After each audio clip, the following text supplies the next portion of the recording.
Hi friends, welcome to VAP வஸ்னி channel. இன்றைக்கி என்ன பார்க்க போகிறோன்னா, பஞ்சு போல் சாஃப்டான மெத்துன்னு ஆப்பம் பார்க்க போகிறோம். இந்த ஆப்பத்துக்கு நான் கொஞ்சம் கூட உளுந்தே சேர்க்க போகிறதில்ல. எந்த அளவுக்கு சாஃப்டாக வருதுன்னு நான் செஞ்சு காமிக்கிறேன். கண்டிப்பாக நீங்கள் பாருங்கள். வீடியோஸை ஸ்கிப் பண்ணாமல் பார்த்தீங்கன்னா மட்டும்தான் இதே மாதிரி பஞ்சு போல் ஆப்பம் உங்கள் வீட்டில் நீங்களே செஞ்சு சாப்பிட முடியும். அதுவும் இந்த ஆப்பத்துக்கு நான் குக்கிங் சோடாவும் போடல, அதே மாதிரி ஈஸ்ட் எதுவுமே சேர்க்கவே இல்லை. நம்ம பச்சரிசி மாவு அரைச்சி எப்படி ஆப்பம் போட்டு நம்ம சாஃப்டாக சாப்பிடுவோமோ அதே மாதிரி தான் நம்ம இதுக்கும் பண்ண போகிறோம். ஆனால் இது அதை விட டேஸ்ட்டாக இருக்கும். உங்களுக்கு ரொம்ப யூஸ்ஃபுல்லாக இருக்கும். கோதுமை மாவில் இது வரைக்கும் நீங்கள் ஆப்பமே செஞ்சதே இல்லையா? கண்டிப்பாக இந்த வீடியோஸை பாருங்கள். உங்களுக்கு ரொம்ப யூஸ்ஃபுல்லாக இருக்கும். நான் சொன்ன அளவுகளோட பண்ணி பார்த்தீங்கன்னா உங்கள் வீட்டில் இதே மாதிரி சாஃப்டான ஆப்பம் செய்யலாம். வித்து தேங்காய் பாலோடு நான் செஞ்சு காமிக்க போகிறேன். ஃபஸ்ட் டைம் என் சேனலில் பார்க்குறவங்க அப்படின்னா சப்ஸ்கிரைப் பட்டனை கொஞ்சம் கிளிக் பண்ணிக்கோங்க. பக்கத்தில் இருக்கிற பெல் ஐக்கானை கிளிக் பண்ணும்போது ஆல்ன்ற ஆப்ஷன் கொடுத்தீங்கன்னா நான் போடுற வீடியோஸ் எல்லாமே உங்களுக்கு ஆன் த ஸ்பாட்டில் வந்து சேரும். வாங்க வீடியோஸ்குள்ளே போகலாம்.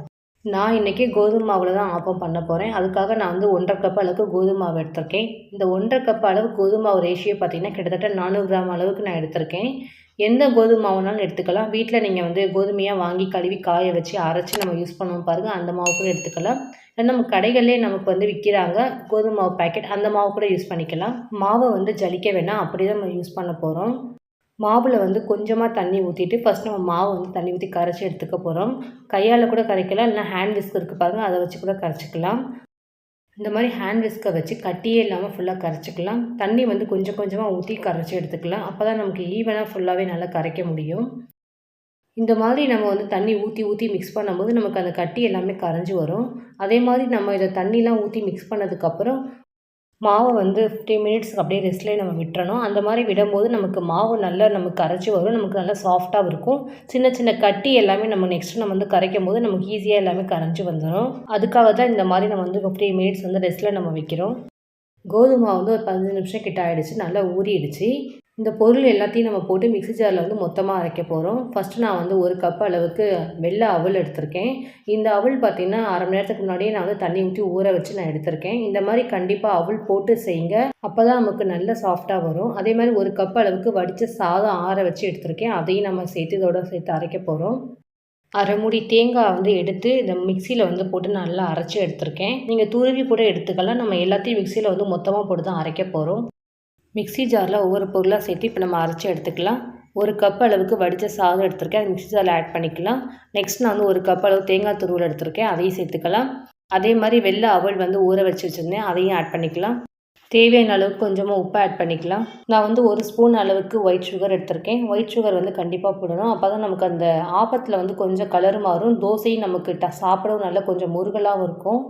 முருகலாக இருக்கிறத விட நம்ம அந்த ஆப்பம் சாப்பிடும்போது டேஸ்ட் நல்லாயிருக்கும். அதுக்காக தான் நான் கொஞ்சமாக 1 ஸ்பூன் மட்டும் ஜீனி ஆட் பண்ணியிருக்கேன். கோதுமை மாவை நம்ம கரைச்சி வச்சுருந்தோம் பாருங்கள், அதை மிக்சியிலே கொஞ்சம் சேர்த்துக்கலாம். ஒரு பாதி மட்டும் தான் நான் சேர்த்துருக்கேன். இன்னொரு பாதி நான் அப்புறமா சேர்த்து மொத்தமாக அரைக்க போகிறேன்.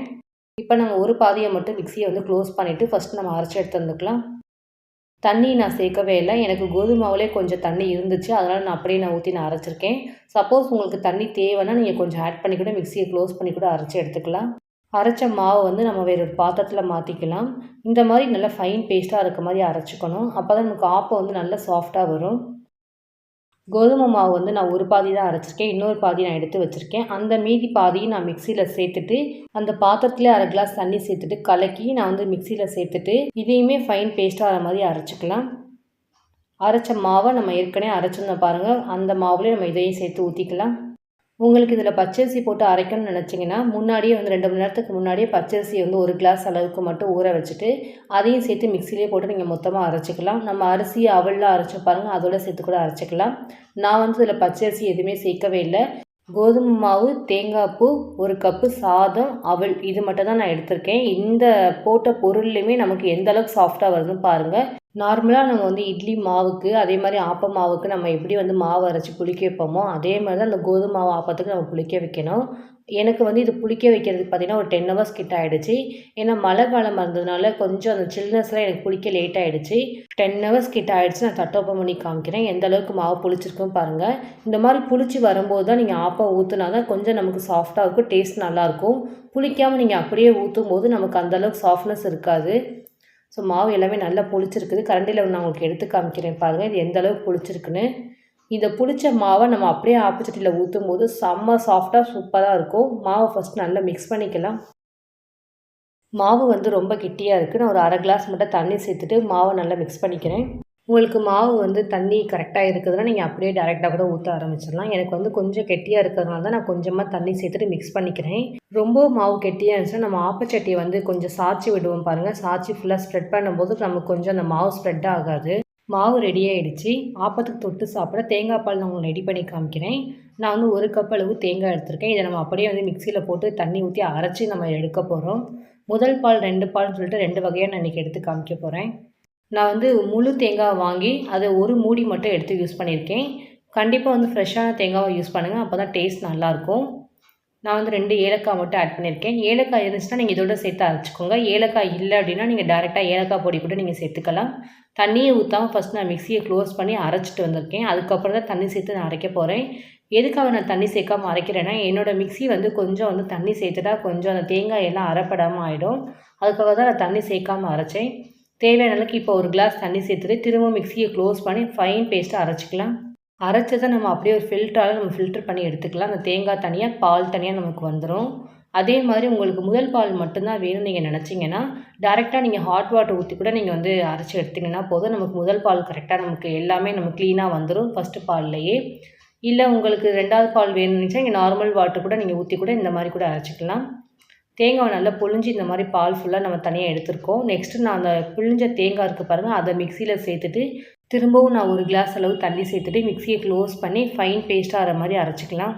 நம்ம ஏற்கனவே ஃபில்ட்ரு பண்ணி பால் எடுத்தோம் பாருங்கள், அதே மாதிரி தான் செகண்ட் ஹாஃப் நம்ம ஃபில்டர் பண்ணி அந்த தேங்காய் தனியாக அந்த பால் தனியாக பிரித்து எடுத்துக்கணும்.